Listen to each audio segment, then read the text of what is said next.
नमस्कार, मैं आस्था और आप देख रहे हैं बातें यूपी की। आइए शुरुआत करते हैं अपने खास कार्यक्रम यूपी दिस वीक की, पर उससे पहले नजरें हेडलाइंस पर। यूपी ने फिर बनाया रिकॉर्ड, 5 करोड़ आयुष्मान कार्ड बनाने में प्रदेश नंबर 1। आईएएस सुहास ने चीन में लहराया भारत का परचम, देश में ब्यूरोक्रेसी में सबसे ज्यादा गोल्ड जीतने वाले आईएएस ऑफिसर बने।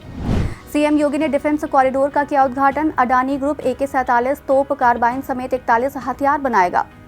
यूपी हेल्थ रैंकिंग डैशबोर्ड में वाराणसी फिर टॉपर, 8वीं बार पहले पायदान पर बनारस स्टेशन पर QR कोड से यात्री खरीद सकेंगे टिकट।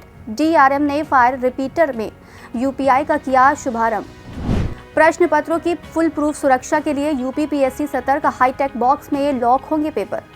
गगनयान मिशन में यूपी के 2 अंतरिक्ष यात्री, लखनऊ के शुभांशु शुक्ला और प्रयागराज के अंगद प्रताप शामिल। और अब खबरें विस्तार से।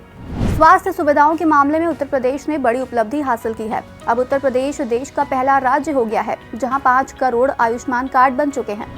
उत्तर प्रदेश में अब तक 5,17,920 आयुष्मान कार्ड बनाए जा चुके हैं। वहीं प्रदेश के 7 करोड़ से भी ज्यादा लोगों को इस योजना का लाभ मिल चुका है। प्रदेश में कुल 3,716 अस्पताल इस योजना के अंतर्गत इम्पैनल्ड हैं। बता दें कि आयुष्मान भारत योजना के तहत एक लाभार्थी परिवार को 1 साल में 5 लाख रुपए के मुफ्त उपचार की व्यवस्था की गई है।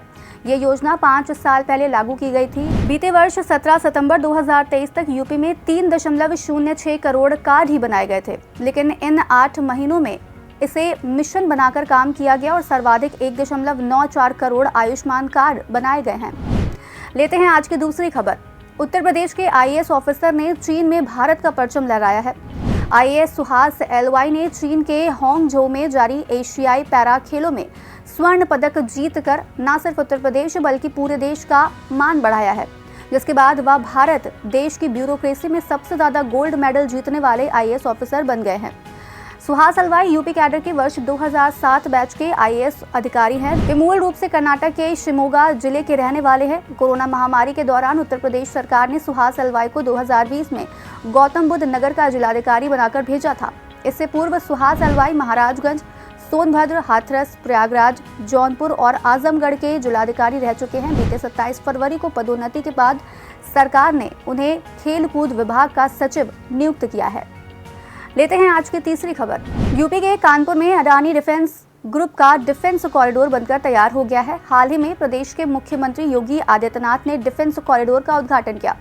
इस कॉरिडोर में हल्के एयरक्राफ्ट, तोप, AK-47 कार्बाइन पिस्टल और स्नाइपर राइफल जैसे 41 हथियार बनाए जाएंगे। इजराइल की तकनीक का भी इस्तेमाल किया जाएगा। ये कानपुर में एशिया का सबसे बड़ा इम्यूनेशन कॉम्प्लेक्स यानी कि अस्त्र शस्त्र निर्माण क्षेत्र होगा। 250 एकड़ में 1500 करोड़ की लागत से डिफेंस कॉरिडोर तैयार किया गया है। जानकारी के अनुसार फर्स्ट फेज में स्मॉल वेपन और कॉटेज बनाए जा रहे हैं, सेकेंड फेज में लार्ज और फिर थर्ड फेज में मिसाइल जैसे हैवी हथियार बनाए जाएंगे। मेक इन इंडिया के तहत यूपी में डिफेंस कॉरिडोर लखनऊ, आगरा, अलीगढ़, झांसी, चित्रकूट के साथ कानपुर को दिया गया है। पहले चरण में कानपुर नोड के लिए 222 हेक्टेयर जमीन चिन्हित की गई है। लेते हैं आज की चौथी खबर। यूपी की हेल्थ रैंकिंग डैशबोर्ड में वाराणसी फिर पहले पायदान पर आया है। बनारस ने लगातार 8वीं बार खुद को टॉपर बनाया है।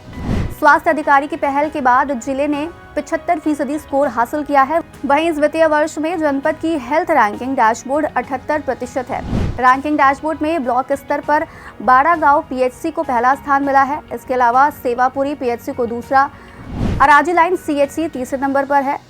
CDO हिमांशु नागपाल ने बताया कि मंथली हेल्थ रैंकिंग डैशबोर्ड के अनुसार सीजेरियन प्रसव, नियमित व संपूर्ण टीकाकरण, परिवार नियोजन के स्थायी साधनों, गर्भावस्था में प्रसव पूर्व जांच यानी कि हीमोग्लोबिन, TB नोटिफिकेशन, गर्भावस्था के दौरान HIV की जांच समेत 16 बिंदुओं पर बेहतर प्रदर्शन किया है।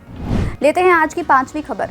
बनारस को एक और डिजिटल कामयाबी हासिल हुई है। अब बनारस रेलवे स्टेशन पर यात्रियों को कैश देकर टिकट लेने की टेंशन से छुटकारा मिल गया है। अब QR कोड के जरिए भुगतान कर यात्री आसानी से टिकट ले सकेंगे। DRM विनीत कुमार श्रीवास्तव ने UTS काउंटर पर फेयर रिपीटर में UPI से भुगतान की सुविधा लागू की है। फेयर रिपीटर में QR कोड सुविधा उपलब्ध कराने वाला वाराणसी पहला रेल मंडल बन गया है। बनारस रेलवे के सौंदर्यीकरण और सुविधाएं बढ़ाने के बाद ट्रेनों का संचालन बढ़ा है। पूर्वोत्तर रेलवे के आंकड़ों की माने तो प्रतिदिन 15 से 16 हजार यात्री बनारस स्टेशन से आवागमन करते हैं। NER ने इस स्टेशन को एक कैटेगरी में रखा है, जिसके चलते यहाँ पर कई सुविधाएं शुरू की गई हैं। इस स्टेशन से रेलवे को टिकट से प्रतिदिन 7.50 लाख रुपए आमदनी होगी। लेते हैं आज की अगली खबर। उत्तर प्रदेश लोक सेवा आयोग ने पेपर लीक के आरोपों को ध्यान में रखते हुए प्रश्न पत्रों की फुल प्रूफ सुरक्षा हो सके, इसके इंतजाम किए हैं। समीक्षा अधिकारी यानी आरओ, सहायक समीक्षा अधिकारी यानी ARO प्रारंभिक परीक्षा 2023 में पेपर लीक के लगने वाले आरोपों को देखते हुए प्रश्न पत्रों की फुल प्रूफ सुरक्षा पर काम किया जा रहा है। सेंधमारी से प्रश्न पत्रों को बचाने के लिए आने वाले समय में प्रश्न पत्र डिजिटल लॉक वाले बॉक्सों में रखे जाने की तैयारी की जा रही है। एक निश्चित समय पर ही इस बॉक्स को खोला जाएगा और अभ्यर्थियों को पेपर बांटे जा सकेंगे। दरअसल केंद्रों पर कोषागार के डबल लॉक से प्रश्न पत्रों को पहुंचाने का जिम्मा जिला प्रशासन के पास होता है। केंद्रों में पेपर के पहुंचने से लेकर बंडल खोलने और बांटने तक का जिम्मा केंद्र पर जो लोग तैनात होते हैं उनके पास होता है। ऐसे में प्रश्न पत्र की फुल प्रूफ सुरक्षा लोक सेवा आयोग करना चाह रहा है।